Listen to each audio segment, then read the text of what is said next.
नमस्कार दोस्तों, स्वागत है आपका आरके क्लासेस में। बीपीएससी 67 बिहार स्पेशल में आधुनिक भारत के अंतर्गत आज हम लोग पढ़ने वाले हैं असहयोग आंदोलन एवं बिहार। इससे पहले आधुनिक भारत के कई सारे लेक्चर जो है हम लोगों ने कंप्लीट कर लिया है। यह एक रिवीजन सीरीज है जिसमें कि हम लोग केबीसी नैनो बुक को कवर कर रहे हैं। यदि आप इस चैनल पर नए हैं तो चैनल को जरूर सब्सक्राइब करें, पास वाले बेल आइकन को दबाएं, वीडियो को अधिक से अधिक शेयर करें। तो चलिए शुरू करते हैं आज का अपना टॉपिक, असहयोग आंदोलन और बिहार। असहयोग आंदोलन और बिहार, देखिए ये मेंस में भी एक टॉपिक बनता है जिसको कि हम लोगों ने अभी तक कई सारे टॉपिक्स को कवर कर लिया, लेकिन ये टॉपिक्स जो है ये भी टॉपिक्स कवर हो चुका है। आप उसको भी एक बार ज़रूर देखिएगा, मेंस से रिलेटेड काफ़ी विस्तार में उसको हम लोगों ने कवर किया है। कहता है सितंबर 1920 में कांग्रेस के कलकत्ता अधिवेशन में असहयोग आंदोलन का प्रस्ताव पारित किया गया। पहला प्रश्न, किस अधिवेशन में असहयोग आंदोलन का प्रस्ताव पारित किया गया? तो ध्यान रखना है, जवाब होगा हमारा कलकत्ता अधिवेशन में। कहता है इस बिहार से इस आंदोलन से जुड़े व्यक्तियों में प्रमुख थे मजहरुल हक, राजेंद्र प्रसाद, ब्रजकिशोर प्रसाद, मोहम्मद शफी। ये सभी लोग जो हैं बिहार से थे और असहयोग आंदोलन से जुड़े हुए थे। आगे कहता है सुप्रसिद्ध साहित्यकार राहुल सांकृत्यायन असहयोग आंदोलन के दौरान छपरा में सक्रिय थे। अगला सवाल कि असहयोग आंदोलन के दौरान छपरा में इस आंदोलन का नेतृत्व किसने किया था? राहुल सांकृत्यायन ने।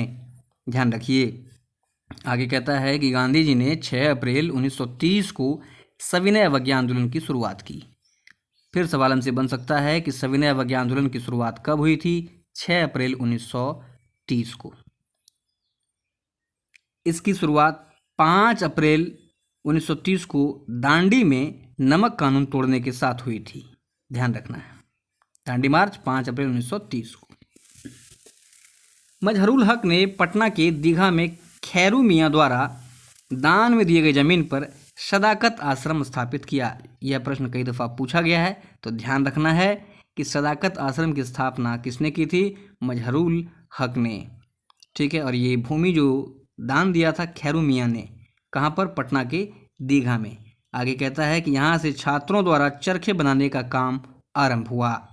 दिसंबर 1920 में अपनी अल्पकालिक यात्रा के क्रम में गांधी जी के प्रभाव स्वरूप कुछ राष्ट्रीय स्कूल भी खोले गए तथा बिहार में एक विद्यापीठ के गठन का निर्णय लिया गया। आगे कहता है कि राष्ट्रीय महाविद्यालय के प्रांगण में बिहार विद्यापीठ का उद्घाटन 6 फरवरी 1921 को गांधी जी के द्वारा किया गया। फिर एक हमें इंपॉर्टेंट पॉइंट मिल गया है, ध्यान रखिएगा। बिहार विद्यापीठ का उद्घाटन कब हुआ था? 6 फरवरी 1921 को। 6 फरवरी 1921 को इसका उद्घाटन महात्मा गांधी ने किया। मजहरुल हक इसके कुलाधिपति और ब्रजकिशोर प्रसाद कुलपति बने थे। ध्यान रखिएगा, बिहार विद्यापीठ के कुलाधिपति कौन बने थे? मजहरुल हक।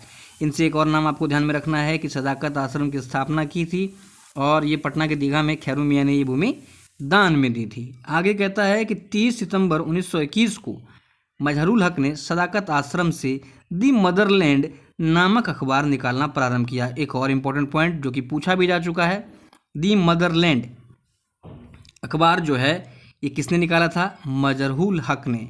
ठीक है, और ये बिहार विद्यापीठ के कुलाधिपति भी थे, साथ ही इन्होंने सदाकत आश्रम की स्थापना भी की थी। आगे कहता है ये जो मदरलैंड जो निकाला अखबार, इसका उद्देश्य क्या था?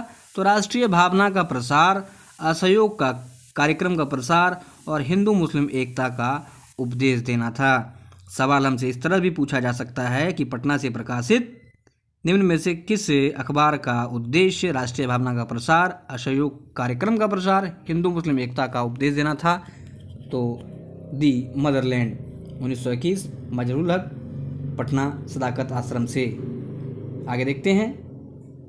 आगे कहता है कि 16 अगस्त 1921 को अखिल भारतीय कांग्रेस वर्किंग कमेटी की बैठक पटना के सदाकत आश्रम में हुई। गांधी जी के अतिरिक्त उसमें मोतीलाल नेहरू, राजेंद्र प्रसाद, मौलाना मोहम्मद अली, जमनालाल बजाज, ये सभी लोग इसमें उपस्थित थे। इस बैठक में 11 प्रस्ताव स्वीकृत हुए। इनमें सबसे महत्वपूर्ण प्रस्ताव विदेशी वस्त्र के बहिष्कार के संबंध में था। ध्यान रखना है। कहता है कि 27 नवंबर 1921 को बिहार प्रांतीय कांग्रेस कमेटी ने कौमी सेवक दल की स्थापना की। बहुत इंपॉर्टेंट यहाँ पर सवाल बन सकता है कि बिहार प्रांतीय कांग्रेस कमेटी ने कौमी सेवा दल की स्थापना कब की थी? तो 27 नवंबर 1921। एटलीस्ट 1921 तो आप जरूर ही ध्यान में रखें। और इसका सर्वप्रमुख कार्य प्रांत में शांति बनाए रखना था। आगे कहता है कि 22 दिसंबर 1921 को प्रिंस ऑफ वेल्स पटना आए थे। सवाल पूछा जा सकता है कि प्रिंस ऑफ वेल्स किस वर्ष पटना आए थे? 1921 में, ध्यान रखिएगा। कहता है उनको सर्वत्र हर जगह काला झंडा दिखाया गया। उस दिन शहर में हड़ताल मनाई गई।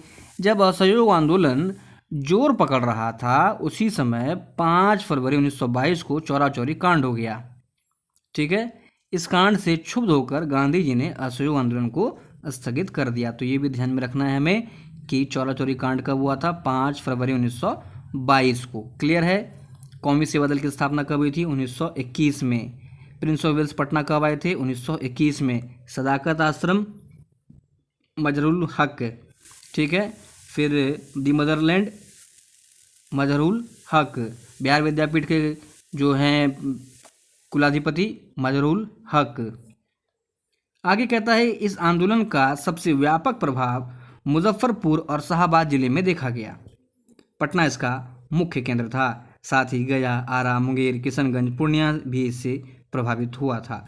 तो ध्यान रखना है इन चीज़ों को। ये हमारा आज यहीं पर समाप्त होता है। अगले लेक्चर में हम लोग स्वराज पार्टी को देखेंगे। उम्मीद है आपका ये रिवीजन हुआ होगा। वीडियो अच्छा लगा तो इसे लाइक और शेयर जरूर करें। धन्यवाद।